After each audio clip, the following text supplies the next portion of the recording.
szárnyak, sötét barázdák, csontig fagyott, kopasszá vált, fákon csikorog a szél.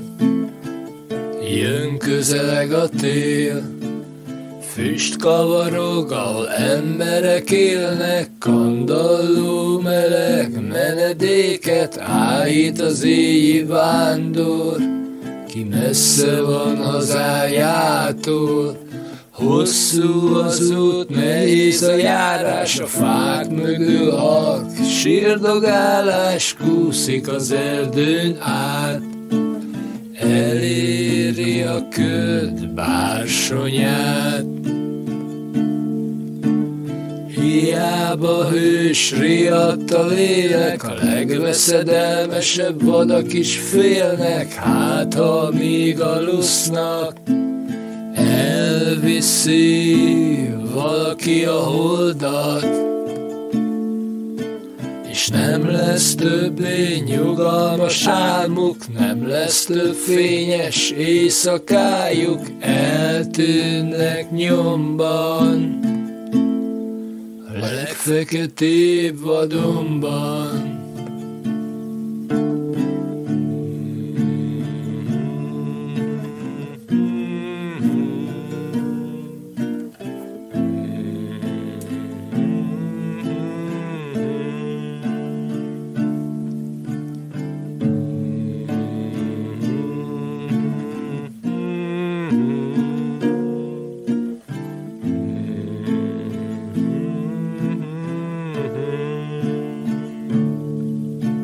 Sűrű felhők leple a tájon, kopog az idő a görnyedő fákon, megállsz, visszanéz, a szív, ha terhe nehéz.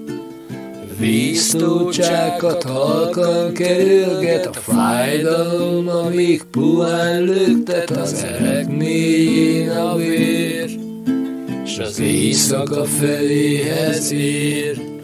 Hosszú az út, keringő árnyak, ketté roppanó öreg ágak a tó mélyén a hold.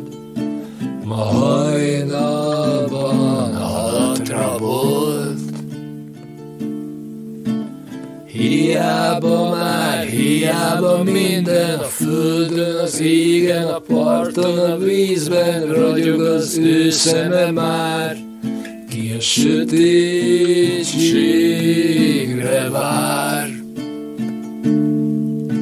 Itt nem lesz többé nyugalmas álom, minden csillag a láthatáron eltűnik nyomban, a legfeketébb vadonban.